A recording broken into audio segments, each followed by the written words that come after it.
जय हिंद, वंदे मातरम। मैं Ajit sir from success academy Hazaribagh. Jharkhand के भूगोल में आज हम लोग जानेंगे झारखंड की कृषि के बारे में। झारखंड में किस तरह का कृषि है, किस किस जिले में किस किस फसल को उपजाया जाता है, कहां कहां कौन सा फसल को उपजाया जाता है, इसके बारे में जानेंगे। क्लास शुरू करने से पहले मैं आप लोगों को शिकायत नहीं कर रहा हूं, रिक्वेस्ट कर रहा हूं। सभी विद्यार्थियों को, मेरे वीडियो को सुनने वालों को मैं बोलूंगा, आप लोगों ने हर एक वीडियो को आप लोगों ने बहुत प्यार दिया मुझे, इसके लिए धन्यवाद। लेकिन थोड़ा सा शिकायत है कि आप लोगों ने वीडियो को तो देखते हो लेकिन सब्सक्राइब नहीं करते हो। इसलिए मेरा रिक्वेस्ट है, छोटा सा रिक्वेस्ट है कि जितने भी लोग मेरे वीडियो को देखते हो ना, सब्सक्राइब अवश्य कर दे। तो आइए शुरू करते हैं झारखंड की कृषि के बारे में। झारखंड के कुल भूमि के मात्र 23% भाग पर कृषि कार्य किया जाता है, कृषि किया जाता है, फसल उपजाया जाता है। झारखंड में कुल श्रम बल का 43% भाग रोजगार हेतु इसी क्षेत्र पर निर्भर है। झारखंड में मुख्य 3 तरह का फसल है। पहला धान, दूसरा गेहूं और तीसरा मक्का। धान झारखंड का सबसे अधिक उपज होने वाला फसल है, वही मक्का दूसरे स्थान पे आता है। मक्का दूसरा फसल है जो झारखंड में सबसे अधिक उपज किया जाता है, उपजाया जाता है। सिंचाई के साधनों की कमी के कारण यहाँ की कृषि वर्षा पे आधारित है। यहाँ के किसान बारिश के जल पे, वर्षा के जल पे ज्यादा आधारित है। राज्य में मात्र 15% सिंचाई सुविधा उपलब्ध है। जो भी किसान खेती करते हैं ना, उसमें से मात्र 15% भूभाग पे सिंचाई सुविधा उपलब्ध है। झारखंड का मुख्य रूप से सिंचाई का सबसे अधिक स्रोत है वो कुआं है, वो जो मैंने पिछले क्लास में आप लोगों को बताया था। झारखंड में जूट की तरह रेशेदार फसल का उपज किया जाता है। एक अन्य फसल का उपज किया जाता है जिसका नाम मेस्टा है। अब हम लोग जानते हैं झारखंड की फसल, कौन कौन से फसल उपजाया जाता है, इसके बारे में हम लोग जानते हैं। झारखंड में मुख्य 2 प्रकार का फसल उपज किया जाता है, उपजाया जाता है। पहला खरीफ फसल, दूसरा रबी फसल। अब खरीफ फसल किसे कहते हैं और रबी फसल किसे कहते हैं, इसके बारे में हम लोग जानते हैं। तो सबसे पहले जानते हैं खरीफ फसल के बारे में। खरीफ फसल किसे कहते हैं? खरीफ फसल जून जुलाई में बोया जाता है और सितंबर अक्टूबर में कटाई किया जाता है, इसे काट लिया जाता है। यदि मैं दूसरी लैंग्वेज में इसे बताऊं, यदि मैं अपनी भाषा में इसे बताऊं, तो मानसून के आगमन के समय इसका बुआई किया जाता है और जब मानसून खत्म हो जाता है, बारिश जब खत्म हो जाती है, तब इसकी कटाई किया जाता है। इसमें खरीफ, अब यहां जानना है कि खरीफ फसल का मुख्य फसल कौन कौन है। तो मुख्य फसल धान, मक्का, ज्वार, बाजरा, मूंग, मूंगफली, गन्ना आदि खरीफ फसल के अंदर आते हैं। अब यहां खरीफ फसल को भी 2 भागों में बांटा गया है, भदई और दूसरा अगहनी। अब भदई फसल किसे कहते हैं और अगहनी फसल किसे कहते हैं, इसके बारे में जानते हैं। तो सबसे पहले हम लोग जानते हैं भदई फसल के बारे में। भदई फसल को मई जून में बोया जाता है और अगस्त सितंबर में काट लिया जाता है। वही अगहनी फसल को जून महीने में, यदि हिंदी की मैं बात करूं तो जेठ आषाढ़ में बोया जाता है और दिसंबर में काट लिया जाता है। हिंदी महीना में अगहन बोला जाता है, अगहन महीने में काट लिया जाता है। झारखंड की कुल कृषिगत भूमि में जितने भी फसल उपजाए जाते हैं, उसमें से लगभग 78% भाग पे खरीफ फसल उपजाया जाता है, खरीफ फसल की कृषि किया जाता है। अब हम लोग जानते हैं रबी फसल के बारे में। रबी फसल कब बोया जाता है, कब काटा जाता है, उसके बारे में जानते हैं। और रबी फसल में कौन कौन आता है, इसके बारे में हम लोग जानते हैं। रबी फसल को ठंडे मौसम की फसल या बैसाखी फसल भी कहा जाता है। रबी फसल को अक्टूबर नवंबर में बोया जाता है और मार्च के महीने में काट लिया जाता है। रबी फसल में मुख्य रूप से गेहूं, जौ, चना, तिलहन आदि आता है। झारखंड के कुल बोए गए क्षेत्र के लगभग 16% भाग पर रबी फसल की खेती की जाती है। राज्य का अधिकांश क्षेत्र पठारी होने के कारण गेहूं और जौ की कृषि बारी भूमि में, बारी हम लोग जानते हैं, सबको पता है कि बारी किसे कहते हैं। घर के आगे वाला जो भाग होता है, जहां सिंचाई का सुविधा होता है, जहां हम लोग कुआं, नलकूप लगाए हुए रहते हैं, वहां हम लोग इस तरह की खेती करते हैं। चूंकि हम लोग इसलिए वहां लगाते हैं क्योंकि वहां सिंचाई का साधन उपलब्ध होता है, इसीलिए वहां खेती करते हैं। राज्य में कुल रबी फसलों की कृषि योग्य भूमि में लगभग 90% क्षेत्र पर गेहूं और चना की खेती की जाती है। अब थोड़ा सा हम लोग जानते हैं जायद फसल के बारे में। जायद फसल किसे कहते हैं? जायद फसल को गर्मा फसल भी कहा जाता है। अब जायद फसल होता क्या है, इसके बारे में हम लोग जानते हैं कि आखिर जायद फसल किसको कहते हैं। उड़द, मूंग, मूंगफली, मक्का, हरा साग सब्जी, जूट, तरबूज, खरबूज, ककड़ी, भिंडी, खीरा, अरबी इत्यादि ये सभी जायद फसल के अंदर आते हैं। इसे मार्च अप्रैल महीने में बोया जाता है और जून जुलाई के महीने में काट लिया जाता है। अब हम लोग जानते हैं जोत के आकार के बारे में, यहाँ कि किस तरह का जोत है इसके बारे में हम लोग जानते हैं। सबसे पहले जानते हैं, आपको समझना पड़ेगा कि जोत है क्या। मैं किसान से जोड़ करके मैं आपको बताता हूँ, बहुत ईजी में आपको समझ जाएगा, बहुत आसानी से आप लोग समझ जाओगे।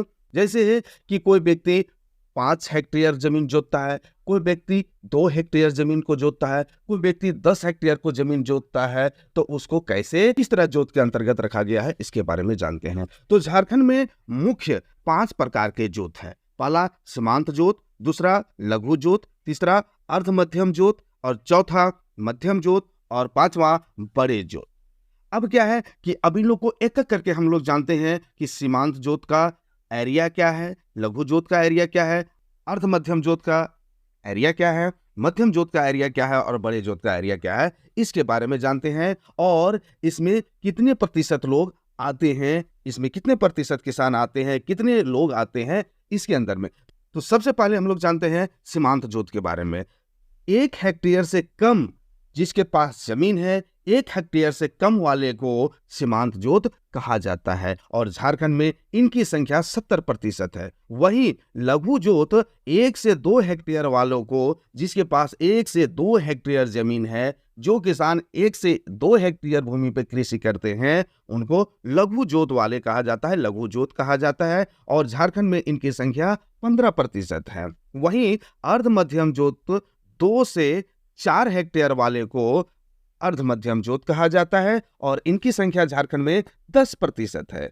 वहीं मध्यम जोत झारखंड में 4 से 10 हेक्टेयर वाले भूमि वाले किसान को मध्यम जोत वाले कहा जाता है और इनकी संख्या झारखंड में 4% है। वहीं बड़े जोत किसे कहा जाता है? 10 हेक्टेयर से अधिक वाले किसान को, जिनके पास 10 हेक्टेयर से अधिक है, जहां 10 हेक्टेयर से अधिक कृषि किया जाता है, वहां बड़े जोत वाले किसान या बड़ा जोत कहा जाता है और इनकी संख्या झारखंड में 1% से कम है। अब हम लोग जानते हैं झारखंड के प्रमुख फसलें के बारे में, किस किस फसल को किस किस जिले में उपजाया जाता है, किस जिले का प्रमुख फसल कौन है, उसके बारे में हम लोग जानते हैं। तो सबसे पहले जानते हैं धान के बारे में। धान सबसे अधिक सिंहभूम, रांची, गुमला, दुमका जिले में उपजाया जाता है। यह झारखंड में सबसे अधिक उत्पादन किया जाने वाला फसल है। यह राज्य की सर्वप्रमुख खाद्य फसल है। झारखंड के कुल धान उत्पादन का 50% इन्हीं क्षेत्रों में उपज होता है, यही सब जिलों में होता है। दूसरा मक्का। मक्का का उपज सबसे अधिक पलामू, हजारीबाग, दुमका, गिरिडीह, साहेबगंज जिलों में होता है। यह राज्य का दूसरा सर्वाधिक उत्पादित किया जाने वाला फसल है। मक्का उत्पादन की दृष्टि से पलामू जिला का सबसे अग्रणी जिला है। यहां सबसे अधिक मक्का उत्पादन किया जाता है। इसके बाद हजारीबाग और गिरिडीह का स्थान आता है। नेक्स्ट गेहूं का उपज सबसे अधिक पलामू, हजारीबाग और गोड्डा जिला में होता है। उपज की दृष्टि से इसका स्थान तीसरा स्थान पे आता है। गेहूं उत्पादन की दृष्टि से सबसे अधिक पलामू जिला में सबसे अधिक गेहूं उपज होता है और इसके बाद हजारीबाग और गोड्डा का स्थान आता है। यदि किसी तरह का विद्यार्थियों का कंफ्यूजन हो तो कमेंट बॉक्स में आप लोग जरूर लिखना, मैं इसका जवाब मैं दूंगा। नेक्स्ट गन्ना के बारे में आप लोग जानते हैं। गन्ना का प्रमुख उपज क्षेत्र हजारीबाग, पलामू, दुमका व गोड्डा है। यह राज्य की प्रमुख नकदी फसल है। इसे नकदी फसल के रूप में देखा जाता है, जाना जाता है। नेक्स्ट मड़ुआ रांची, हजारीबाग, गिरिडीह में मुख्य रूप से उपजाया जाता है। यह एक जायद फसल है। नेक्स्ट जौ को मुख्य रूप से पलामू, साहेबगंज, हजारीबाग और सिंहभूम जिलों में उपजाया जाता है। ज्वार बाजरा हजारीबाग जिले, रांची, सिंहभूम, संथाल परगना में उपजाया जाता है। वहीं तिलहन की मैं बात करूं तो तिलहन पलामू में सबसे अधिक उपज किया जाता है, उपजाया जाता है, और उसमें भी सरसों का उपज सबसे अधिक होता है पलामू जिले में। चना गोड्डा, साहेबगंज, रांची और हजारीबाग जिलों में उपजाया जाता है। वहीं यदि मैं अरहर की बात करूं तो अरहर पलामू, हजारीबाग, रांची, गुमला, संथाल परगना में उपजाया जाता है। मसूर पलामू, संथाल परगना, हजारीबाग, चतरा, कोडरमा, लोहरदगा जिलों में उपजाया जाता है।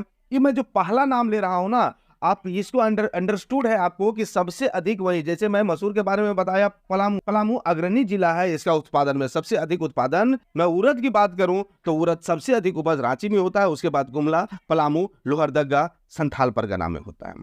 कुर्थी की बात करूं मैं तो कुर्थी का उपज सबसे अधिक पलामू जिला में होता है, उसके बाद हजारीबाग, चतरा, बोकारो, गिरिडीह, संथाल परगना में।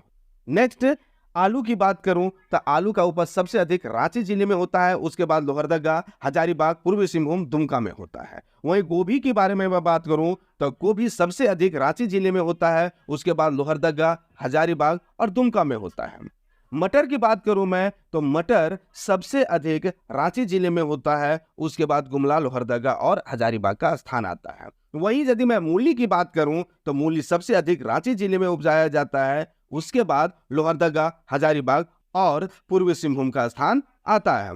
गाजर की बात करूं तो सबसे अधिक रांची जिले में होता है, उसके बाद लोहरदगा और हजारीबाग जिले में होता है। नेक्स्ट टमाटर की मैं बात करूं तो सबसे अधिक रांची जिले में होता है, उसके बाद हजारीबाग, लोहरदगा, दुमका और पश्चिमी सिंहभूम में होता है। लास्ट वन पपीता का सबसे अधिक उपज सिमडेगा में होता है, उसके बाद लोहरदगा, रांची, हजारीबाग, पश्चिमी सिंहभूम और चतरा जिले में होता है।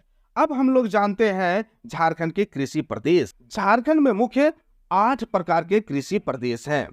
अब एक एक करके हम लोग जानते हैं कि कौन कौन है 8, वो कौन कौन है और किस किस जिले से संबंधित है और वहां क्या क्या उपज होता है, इसके बारे में हम लोग जानते हैं। तो सबसे पहले जानते हैं उत्तरी कोयल घाटी के कृषि प्रदेश के बारे में। इसका संबंध गढ़वा, पलामू, लातेहार तथा चतरा जिले से है। यहाँ का मुख्य बात क्या है, प्रमुख बात क्या है कि इस क्षेत्र की मुख्य फसल धान है। यहाँ सबसे अधिक धान उपजाया जाता है। इसके बाद चना, इसके अलावा और भी फसल उपजाया जाता है, तो यहाँ चना, मक्का, अरहर और तिलहन का भी खेती की जाती है। दूसरा, दामोदर घाटी के कृषि प्रदेश। यह किस किस जिले से संबंधित है तो यह पूर्वी लातेहार, दक्षिणी चतरा, दक्षिणी हजारीबाग, बोकारो तथा धनबाद जिलों से संबंधित है। यहाँ की विशेषता क्या है, यहाँ की प्रमुख बातें क्या है, तो संपूर्ण क्षेत्र में गोंडवाना क्रम के चट्टानों की प्रधानता है और यहाँ का मुख्य फसल धान, मक्का, दलहन और तिलहन उपजाया जाता है। नेक्स्ट तीसरा, निचली स्वर्णरेखा घाटी के कृषि प्रदेश। यह पूर्वी सिंहभूम तथा सरायकेला का पूर्वी भाग जिलों से संबंध रखता है और यहाँ का मुख्य फसल धान और सब्जियां हैं। चौथा पॉइंट, हजारीबाग पठार के कृषि प्रदेश। इसका संबंध चतरा, हजारीबाग, गिरिडीह तथा कोडरमा जिले से है और यहाँ मुख्य रूप से धान, मक्का तथा रागी का खेती किया जाता है। नेक्स्ट, राजमहल। पांचवा पॉइंट, राजमहल पहाड़ी का सीमावर्ती क्षेत्रों का कृषि प्रदेश। इसका संबंध दक्षिणी साहेबगंज, दक्षिणी पाकुड़, गोड्डा, दुमका, देवघर तथा जामताड़ा जिले से है। यहाँ औसतन 100 से 130 सेंटीमीटर तक बारिश होती है और यहाँ का प्रमुख फसल धान है। छठा पॉइंट, रांची पठार का कृषि प्रदेश। रांची पूर्वी लोहरदगा, गुमला एवं सिमडेगा जिले से संबंधित है और यहाँ औसतन लगभग 120 से 130 सेंटीमीटर तक बारिश होती है और यहाँ का प्रमुख फसल सब्जियों के रूप में नकदी फसल की खेती की जाती है। यहाँ दोनों तरह की भूमि उपलब्ध है, दोनों तरह की भूमि है, धान भूमि भी है और टाड़ भूमि भी है, जिसमें रागी, तिलहन, दलहन और फल की खेती किया जाता है। नेक्स्ट 7वां पॉइंट, चाईबासा के मैदान व सीमावर्ती उच्च भूमि का कृषि प्रदेश। इसका संबंध पश्चिमी सिंहभूम तथा पूर्वी सरायकेला से है। यहाँ लगभग 100 से 140 सेंटीमीटर तक वर्षा होती है और यहाँ का प्रमुख फसल धान, मक्का व चना है। यहाँ की भूमि धात्विक गुणों से भरा पड़ा है। यहाँ कि भूमि में धात्विक गुण अधिक है। नेक्स्ट एंड लास्ट वन, 8वां पॉइंट, उत्तरी पूर्वी सीमांत की कृषि प्रदेश या उत्तरी गोड्डा तथा साहेबगंज के उत्तरी पूर्वी भाग से संबंध रखता है। यहाँ 140 से 160 सेंटीमीटर तक वर्षा होती है। यहाँ की प्रमुख खेती धान, गेहूं, मक्का, चना व दलहन है। यह कृषि की दृष्टि से राज्य का एकमात्र विकसित क्षेत्र है। वीडियो यदि अच्छा लगे तो कमेंट बॉक्स में जरूर लिखें, और यदि कुछ कमी है तो वो भी लिखें, और चैनल को सब्सक्राइब अवश्य कर दें ताकि हर एक वीडियो आप लोगों तक मिलता रहे। धन्यवाद।